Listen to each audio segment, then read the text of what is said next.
El día de mi graduación de medicina, mi madre me quitó el micrófono para anunciar que mi hermana estaba embarazada y que yo debía cederle mi fondo de ahorros para el bebé. Tú ya eres profesional. Ella nos necesita, dijo. Sonreí, saqué mi teléfono y cancelé la transferencia de la hipoteca de su casa, que acababa de pagar. Se siente una presión insoportable en el pecho cuando recuerdas cada una de las noches en vela que pasaste entre libros de anatomía y cafés fríos en la cafetería del hospital. Durante 6 años mi vida se resumió en estudiar, hasta que los ojos me escocían, y trabajar en un almacén de carga durante las madrugadas para que mi madre no tuviera que preocuparse por las facturas. Ella siempre decía que yo era el pilar de la familia, el orgullo de la casa y el ejemplo que mi hermana mayor Clara nunca pudo seguir. Clara era el caos personificado. Una mujer que a sus 30 años seguía pidiendo dinero para salir de fiesta, y que jamás había mantenido un empleo por más de 3 meses. Yo acepté ese rol de protector con una resignación casi santa, pagando el alquiler de un piso que apenas pisaba, y llenando una nevera de la que casi nunca comía. Me convencí de que mi esfuerzo valdría la pena, cuando finalmente tuviera ese diploma en mis manos, y pudiera darle a mi madre la sorpresa que llevaba planeando desde que conseguí mi primera beca. El fondo de ahorros del que ella hablaba con tanta ligereza no era un regalo del cielo, sino el resultado de privarme de vacaciones, de ropa nueva y de cualquier tipo de vida social durante casi una década. Recuerdo perfectamente los inviernos, caminando hacia la facultad, porque no tenía dinero para el autobús, mientras veía las fotos de mi hermana en redes sociales, cenando en restaurantes caros, que sospechosamente coincidían con las fechas en las que mi madre me pedía dinero extra para supuestas reparaciones del tejado. Mi cuerpo estaba al límite de sus fuerzas, pero la idea de ver la cara de alivio de mi madre al saber que ya no debía nada al banco era el único motor que me mantenía en pie. Aquella casa representaba el último vínculo con mi padre fallecido, y protegerla se convirtió en una obsesión que me consumió la juventud, sin que yo me diera cuenta del parásito que estaba alimentando bajo aquel techo. Me di cuenta de que la lealtad familiar tiene un precio muy distinto según quien la mida, mientras caminaba hacia el estrado aquel mediodía caluroso. El auditorio estaba lleno de familias orgullosas, y yo buscaba la mirada de mi madre entre la multitud, esperando ver, aunque fuera una pizca del afecto que siempre reservaba para Clara. Cuando mencionaron mi nombre y subí a recoger el título, sentí que el peso del mundo se aligeraba por un momento. Había logrado lo imposible, ser el primer médico de una estirpe de obreros, pero el orgullo me duró lo que tarda un rayo en cruzar el cielo. Mi madre se levantó de su asiento con una agilidad que no le conocía, y antes de que el decano pudiera estrechar mi mano, ella ya estaba a mi lado, arrebatándome el micrófono con una sonrisa fingida que ocultaba una ambición feroz. No hubo felicitaciones por mis notas, ni mención al esfuerzo de los turnos dobles. Ante cientos de personas, anunció que la verdadera bendición del día era que Clara iba a ser madre, y que yo, como el hermano exitoso y profesional que ya tenía la vida resuelta, iba a transferir todos mis ahorros acumulados para asegurar el futuro de mi sobrino. La frialdad de sus palabras me golpeó como un mazazo físico, mientras los aplausos de desconocidos que no entendían el sacrificio detrás de ese dinero llenaban el aire. En ese momento de humillación pública, comprendí que mi madre no me veía como un hijo, sino como una inversión que finalmente estaba dando dividendos, y que ella ya había decidido cómo repartir mi vida sin consultarme. Sus ojos brillaban, no por mi éxito, sino por la posibilidad de seguir manteniendo el tren de vida de Clara a costa de mi futuro profesional. La dinámica de la traición se volvió nítida cuando vi a mi hermana Clara acariciarse el vientre con una mano y saludar a la multitud con la otra, como si ella fuera la protagonista de la ceremonia. Mis ahorros eran exactamente 80.000 euros, destinados a abrir mi propia consulta para no tener que depender de contratos precarios en hospitales públicos.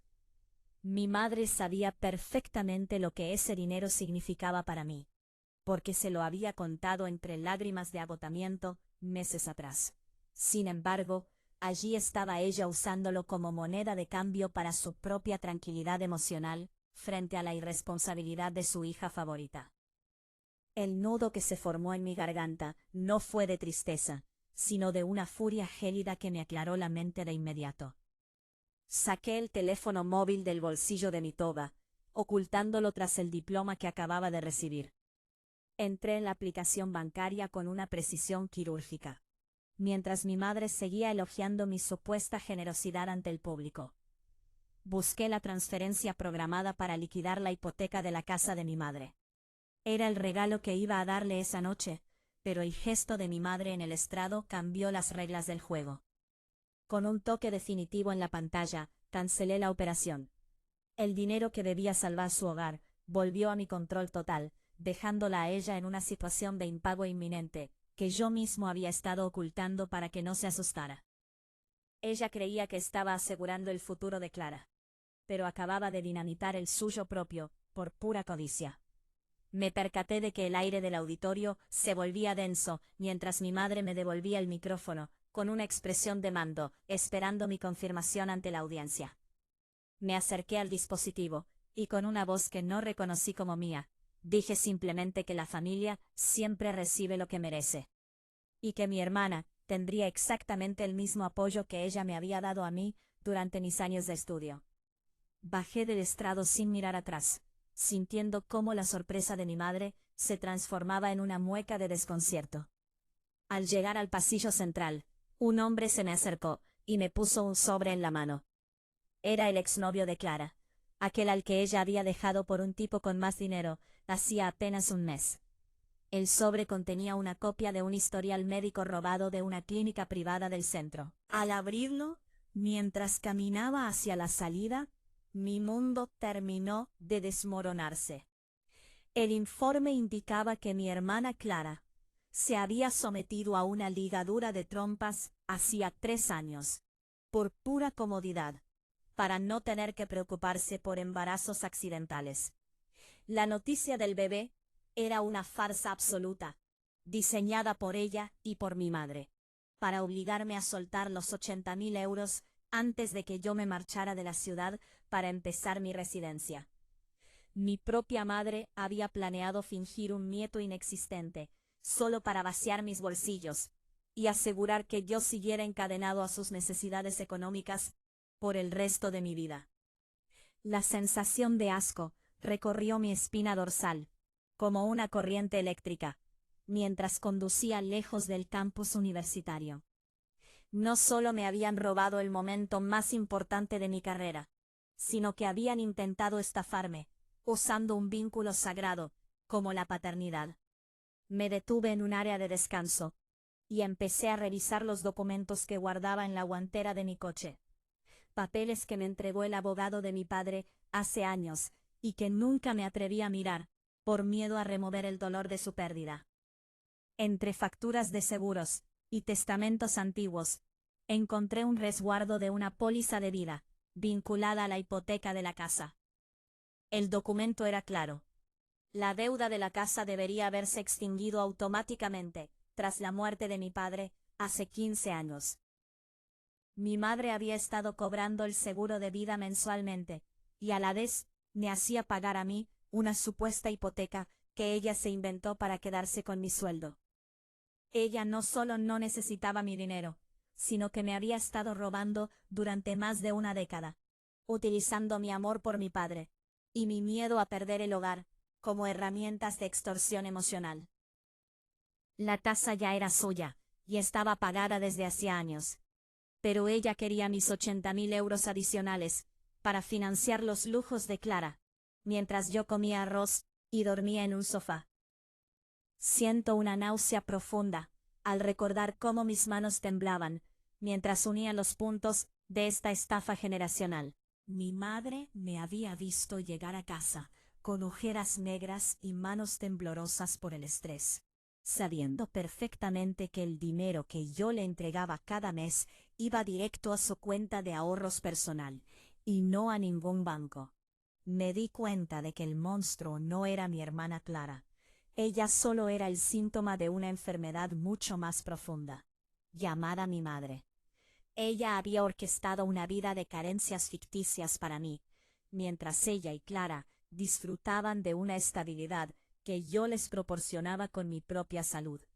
Al cancelar la transferencia de la hipoteca esta tarde, yo pensaba que estaba dejando de pagar una deuda real. Pero en realidad lo que hice fue activar una alerta de auditoría en la aseguradora que gestionaba la póliza de mi padre. Al no recibir el último pago de mantenimiento que yo solía hacer, la empresa enviaría una notificación de revisión de la póliza, lo que sacaría a la luz que mi madre había estado cobrando 2 veces por el mismo concepto. Ella no solo se enfrentaba a la pérdida de mi apoyo, sino a una investigación criminal por fraude de seguros, que ella misma había provocado con su avaricia en el escenario de mi graduación. Me encontré riendo solo en el coche, una risa amarga y seca que me raspaba la garganta. El plan de ellas era perfecto si yo fuera el hijo sumiso, que siempre fui. Esperaban que yo me sintiera tan presionado por el ojo público que les entregaría el acceso a mi cuenta bancaria esa misma noche, durante la cena de celebración. Clara ya tenía planeado un viaje a Europa para celebrar su supuesto embarazo con el dinero de mi clínica. Pero ahora, mientras veía las llamadas perdidas de mi madre iluminar la pantalla de mi teléfono, sabía que la realidad iba a golpearlas con la fuerza de un tren de mercancías. No contesté. Apagué el dispositivo y lo lancé al asiento trasero. Me dirigí a la casa familiar una última vez, no para hablar, sino para recoger las pocas pertenencias de mi padre que aún quedaban allí, antes de que la policía o los auditores aparecieran. Al entrar, encontré a Clara probándose ropa nueva frente al espejo del salón, gritando por teléfono sobre qué coche se iba a comprar con mi dinero. Mi madre estaba en la cocina, descorchando una botella de champán caro que seguramente había comprado con el dinero que le di para la luz el mes pasado. La atmósfera de celebración en la taza era un insulto a mi existencia. Me quedé en la puerta observando cómo se repartían los despojos de mi esfuerzo, sin siquiera esperar a que yo llegara. Cuando me vieron, su primera reacción no fue de afecto, sino de exigencia. Mi madre me preguntó por qué no había respondido a los mensajes, y me ordenó que le entregara la tarjeta de coordenadas de mi banco, para hacer la transferencia del fondo de ahorros inmediatamente porque Clara tenía que hacer un depósito para el hospital privado donde supuestamente daría a luz. Mantuve la calma y caminé hacia el despacho de mi padre. Abrí el cajón secreto donde sabía que ella guardaba los extractos de la póliza de seguro. Cuando salí al salón con los documentos originales en la mano y el informe de la ligadura de trompas de Clara, el silencio que cayó sobre la habitación fue tan pesado que casi se podía tocar. Les dije con una voz gélida que la fiesta se había acabado y que acababa de llamar al abogado para denunciar el fraude de la hipoteca y la falsificación del estado de salud de Clara. La cara de mi madre pasó del rosa del champán a un blanco cadavérico en un segundo. Me di cuenta de que el miedo es un gran motivador para la honestidad tardía.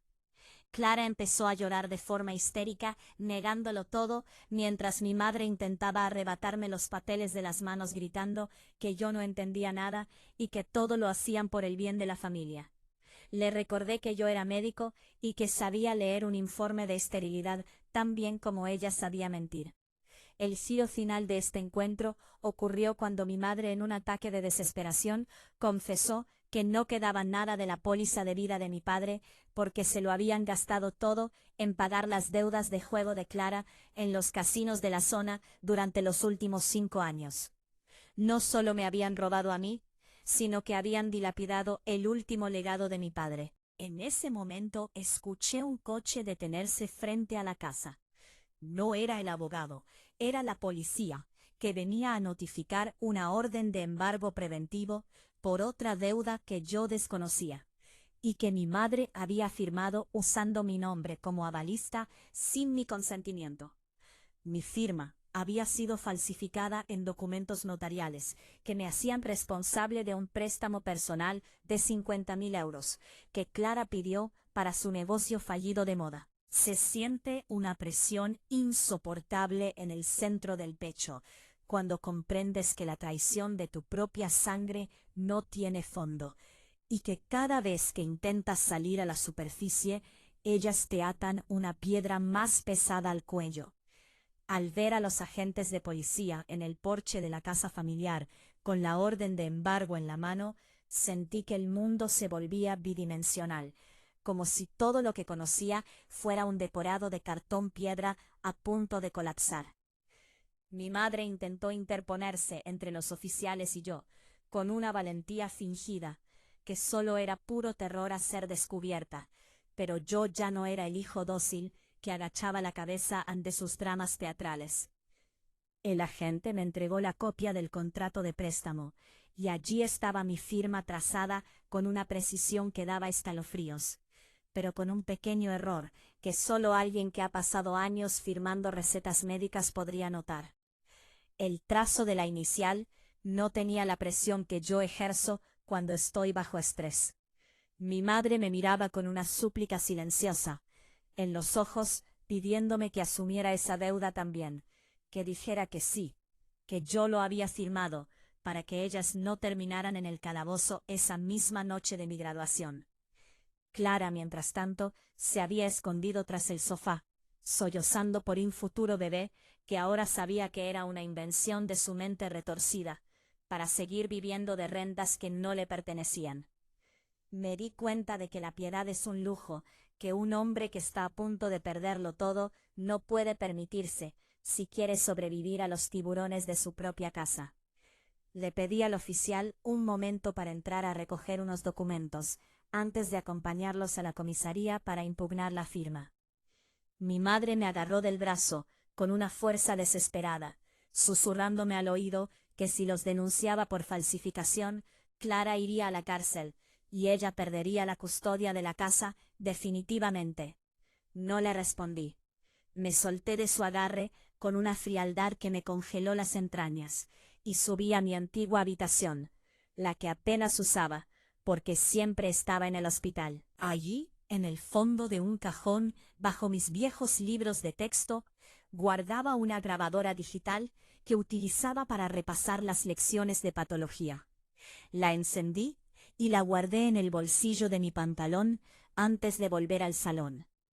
Necesitaba que ellas confesaran ante el micro lo que acababan de admitir entre gritos de histeria. Cuando bajé, Clara estaba gritándole a mi madre que era su culpa por no haber sabido manipularme mejor en el escenario de la universidad. Les dije que si querían que yo me hiciera cargo de la deuda de los 50.000 euros, debían explicarme exactamente en qué se habían gastado cada céntimo, porque mi abogado necesitaba cuadrar las cuentas. La dinámica del engaño empezó a desmoronarse bajo el peso de su propia codicia, mientras la grabadora registraba cada palabra cargada de veneno. Clara, con la soberbia que siempre la caracterizó, empezó a enumerar los viajes, las joyas y las fiestas que se habían pegado a mis espaldas, mientras yo comía sándwiches de máquina en urgencias. Mi madre intervino diciendo que ella solo quería que Clara tuviera las oportunidades que yo ya tenía por el simple hecho de ser inteligente. Como si mi inteligencia no fuera el resultado de una disciplina militar, y su ignorancia no fuera una elección deliberada. Confesaron que la firma la había hecho Clara, después de ensayarla durante semanas en el espejo del baño, usando mis viejos carnets de identidad como referencia. Admitieron que el plan era que yo pagara la deuda con el fondo de ahorros de la clínica, y que la mentira del embarazo era el seguro de vida por si yo me ponía difícil. En ese momento miré por la ventana, y vi las luces azules de la patrulla reflejarse en los ojos de mi madre. Ella creía que estábamos negociando una salida familiar, pero yo solo estaba recolectando los clavos para su ataúd legal. Salí de la casa sin decir una palabra más, y me dirigí directamente al coche patrulla, entregándole al oficial la grabadora y el informe de esterilidad de mi hermana como prueba de un patrón de estafa continuada. Me percaté de que el silencio que siguió a mi denuncia fue el sonido más dulce que había escuchado en años. Ver a mi hermana salir de la casa esposada, mientras gritaba que yo era un monstruo sin corazón, fue una experiencia extrañamente purificadora. Mi madre se quedó en el porche, cayendo de rodillas, viendo cómo su mundo de mentiras se evaporaba bajo la luna de esa noche de verano. El abogado me llamó a los 10 minutos para decirme que con la grabación y el peritaje caligráfico que pediríamos al día siguiente, no solo quedaría libre de la deuda de los 50.000 euros, sino que podíamos iniciar el proceso de recuperación de las cantidades defraudadas de la póliza de vida de mi padre. Aquella noche no dormí en mi apartamento.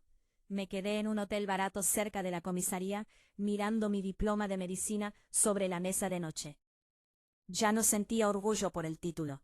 Sentía que ese papel era mi billete de salida, de una secta llamada familia, que me había desangrado durante un tercio de mi vida. Sabía que al día siguiente la noticia de la detención de Clara y la implicación de mi madre en el fraude llegaría a todos nuestros conocidos, pero mi sed de justicia era mayor que mi miedo a la vergüenza social. Siento una náusea profunda al recordar las llamadas que recibí a la mañana siguiente de mis tíos y primos, recriminándome que hubiera denunciado a mi propia hermana. La manipulación de mi madre era extensa, y ya se había encargado de llamar a media ciudad, diciendo que yo me había vuelto loco por el estrés de los exámenes, y que estaba inventando historias para no ayudar a una mujer embarazada. Fue entonces cuando decidí que la discreción ya no era una opción.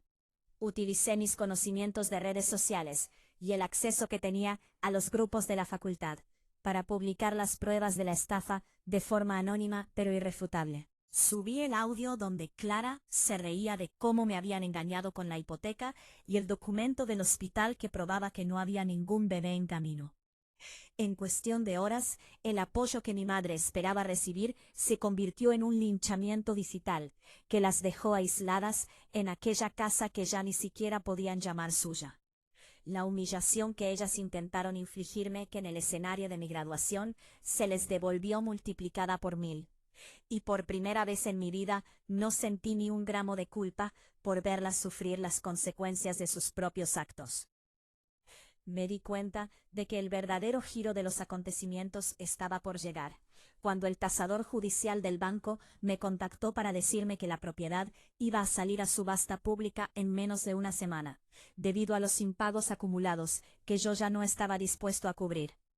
Mi madre me llamó desde un número oculto, llorando y suplicando que por favor no las dejara en la calle, que Clara estaba teniendo ataques de ansiedad en el calabozo, y que ella no tenía a dónde ir.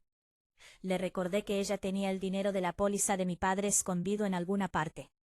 Y su silencio al otro lado de la línea fue la confirmación final, de que incluso en su momento de mayor desesperación, seguía intentando protegerme de la verdad sobre su fortuna oculta.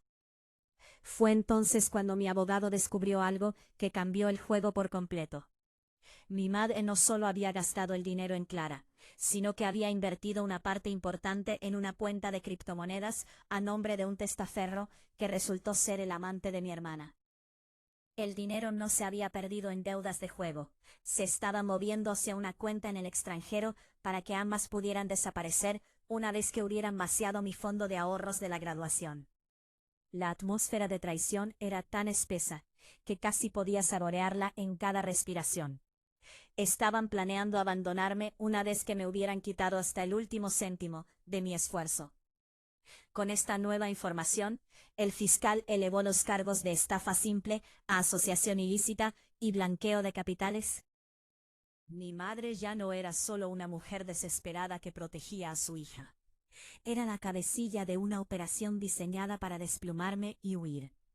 El impacto de esta revelación me dio la fuerza necesaria para ejecutar el golpe de gracia. Me presenté en la subasta de la casa de forma anónima a través de una sociedad limitada que acababa de crear con mis ahorros. Compré la propiedad por la mitad de su valor real, aprovechando que la carga legal de la disputa familiar ahuyentó a los demás compradores. Ahora yo era legalmente el dueño total y absoluto de la casa de mi infancia. Pero no para vivir en ella, sino para transformarla en la clínica que siempre soñé. El primer paso fue enviar a una empresa de mudanzas para que sacaran todas las pertenencias de mi madre a la acera, mientras ella seguía dentro, gritando que no se iría jamás. Me percaté de que ver a los operarios sacar el sofá donde mi madre se sentaba a planear mi ruina era la imagen más satisfactoria que había presenciado jamás. Ella salió de la casa con un camisón viejo, gritando obscenidades y maldiciones, mientras los vecinos grababan la escena con sus teléfonos móviles. Clara acababa de ser puesta en libertad bajo fianza pagada por su amante. Pero al llegar a la casa y ver que no podía entrar y que sus maletas estaban en la calle, su fachada de mujer sofisticada se derrumbó por completo. Se pelearon allí mismo en el jardín, echándose la culpa mutuamente de que el plan hubiera fallado, porque no supieron prever que yo me atrevería a dejarla sin nada. El amante de Clara, viendo que el dinero de la cuenta de criptomonedas había sido bloqueado por orden judicial, desapareció del lugar, dejándolas solas con su montaña de ropa y sus mentiras al descubierto. En ese momento, salí de la casa con las llaves nuevas en la mano, y pasé por su lado sin siquiera dedicarles una mirada, mientras me subía a mi coche para ir a firmar el contrato de mi primer puesto como residente jefe en la capital. Siento una náusea profunda al recordar la última frase que me gritó mi madre, mientras yo arrancaba el motor. Me dijo que un hijo que trata así a su madre nunca prosperaría, y que el dinero de la clínica estaría maldito. Sonreí para mis adentros, pensando que la única maldición que había tenido en mi vida era llevar su apellido, y que esa misma tarde pensaba iniciar los trámites para cambiarlo por el apellido de soltera de mi abuela, la única persona que realmente me quiso sin condiciones. El giro final ocurrió cuando llegué a mi nuevo apartamento y recibí un correo electrónico de la aseguradora. Debido a que yo había destapado el fraude, me correspondía una recompensa legal por la recuperación de los activos malversados que ascendía a otros 40.000 euros. Mi fondo de ahorros no solo estaba intacto, sino que se había duplicado gracias a que ellas intentaron robármelo. El destino me estaba devolviendo cada hora de sueño perdida, cada turno extra y cada lágrima de frustración con una ironía deliciosa. Me di cuenta de que la libertad no es la ausencia de problemas, sino la ausencia de personas que te hacen creer que eres el problema. Mientras descorchaba una botella de vino en mi salón vacío, rodeado de cajas que contenían mi nueva vida, me sentí por primera vez en paz. Sabía que las batallas legales durarían meses, y que mi madre y mi hermana intentarían atacarme por todos los medios posibles, pero ya no tenían poder sobre mí. El micrófono que me arrebataron en la graduación terminó dándome una voz mucho más fuerte de la que jamás hubiera imaginado, y ahora estaba listo para usarla para construir algo que nadie pudiera quitarme nunca más. La historia de la familia perfecta se había quemado hasta los cimientos, y yo era el único que había salido de las llamas sin una sola quemadura importante. El mañana se presentaba brillante y por fin el doctor que tanto me costó ser tenía una vida que cuidar. Se siente una presión insoportable en el pecho cuando entras en una sala de vistas, y el olor a madera vieja y a justicia tardía te envuelve como un sudario. 6 meses después de aquella graduación que debía ser mi gloria y terminó siendo mi declaración de guerra, me encontraba sentado frente a un tribunal, viendo cómo mi madre y mi hermana intentaban por última vez usar el victimismo como arma de defensa. El juicio por fraude, blanqueo y falsedad documental había llegado a su punto culminante, y la imagen de ambas era patética comparada con la soberbia que exhibieron en el escenario de la universidad. Mi madre vestía un traje oscuro desgastado, y Clara ya no tenía rastro de su falso embarazo ni de sus aires de grandeza de alta sociedad. Se limitaban a mirar al suelo, mientras mi abogado desgranaba cada una de las pruebas que yo había recolectado con la precisión de un cirujano, extirpando un tumor maligno. Los audios de la grabadora resonaron en la sala con una claridad aterradora, devolviéndome las risas de Clara cuando hablaba de vaciar mi cuenta y las instrucciones de mi madre sobre cómo falsificar mi firma. El juez no ocultaba su asco ante la evidencia de una madre conspirando para hundir el futuro de su propio hijo. Me di cuenta de que el perdón es una moneda que no tiene valor cuando la traición ha sido calculada al milímetro durante más de una década. Cuando llegó mi turno de testificar, me puse en pie con la bata blanca que acababa de recibir en mi nuevo hospital de prestigio, sintiendo que cada hilo de esa tela era una bofetada a su mediocridad. No hubo temblor en mi voz, ni duda en mi mirada. Relaté cómo mi madre me robó la herencia de mi padre, mientras me hacía creer que estábamos en la ruina, y cómo Clara se prestó a fingir una vida para vivir de mi sudor. Mi madre estalló en sollozos fingidos, gritando que ella solo quería mantenernos unidos, pero el juez la mandó callar con un martillazo que sonó a sentencia definitiva. El veredicto fue implacable. Condenadas a 3 años de prisión por estafa agravada y una orden de restitución económica que las dejaría endeudadas con el Estado por el resto de sus vidas. Al salir de la sala, mi madre intentó abalanzarse sobre mí para pedirme que intercediera ante el fiscal, para evitarles la cárcel, pero yo seguí caminando, como si ella fuera un fantasma o una mancha en el suelo, que el servicio de limpieza todavía no había retirado.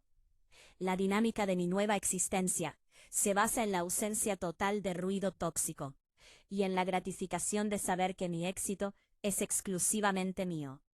Un año después del juicio, inauguré mi propia clínica estética en la antigua casa familiar que remodelé por completo, eliminando cualquier rastro de los pasillos donde ellas planearon mi ruina. Donde antes había deudas y mentiras, ahora hay equipos de última generación y pacientes que confían en mi mano firme.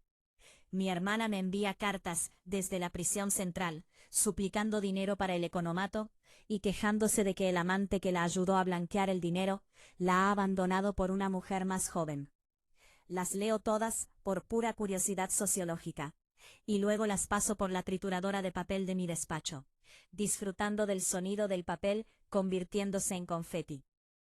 Mi madre ha intentado contactar conmigo a través de tíos lejanos, alegando que su salud está flaqueando. Pero como médico sé perfectamente cuándo una patología es real y cuándo es solo otra manipulación barata para atraer la atención de su fuente de ingresos perdida. Me percaté de que la verdadera victoria no fue verlas entrar en el furgón policial, sino el hecho de que ya no siento nada por ellas, ni odio, ni rencor, ni lástima. Soy el doctor que siempre quise ser, pero con una armadura emocional que nadie podrá volver a perforar. Mi cuenta bancaria está llena, mi clínica es un referente en la ciudad, y mi nombre ha sido limpiado de cualquier mancha que ellas intentaran arrojarle. El giro final de mi historia ocurrió esta mañana, cuando recibí una notificación de un bufete de abogados extranjero. Resulta que el amante de Clara, antes de desaparecer, había intentado recuperar el dinero de las criptomonedas. Y al fallar, dejó un rastro que nos llevó a una pequeña propiedad a nombre de mi padre en la costa, que mi madre ni siquiera sabía que existía.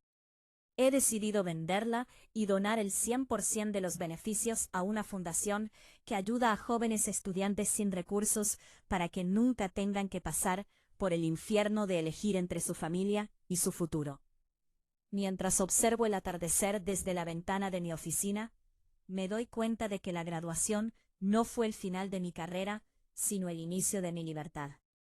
Gracias por ver. Suscríbete para más videos.